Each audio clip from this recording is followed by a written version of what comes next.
Hi, Papa Yeager here with This Day in History. May 5th, 1809, Mary Dixon Keys became the first woman to receive a patent. She received this patent for a technique that involved weaving silk or thread with straw to make a pleasing appearance when making straw hats. It was the early 1800s.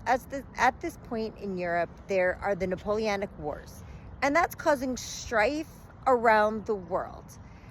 Britain tried to trip up trade between the United States and Britain and France.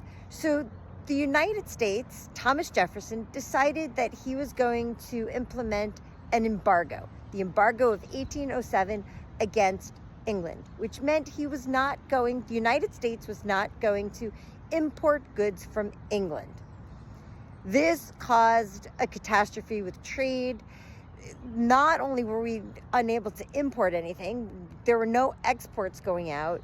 The economy was struggling, and this required people in the United States to start making goods that they had originally imported from Europe. This caused a great deal of entrepreneurship in the United States. People started to make things on their own because they couldn't import them. It was in this time that Mary Keys devised this technique, and then applied for a patent. She became the first woman to receive a patent. And a year after she received the patent, it was President Madison who signed it. In fact, Dolly Madison, President Madison's wife, sent Mary Keys a letter congratulating her on this.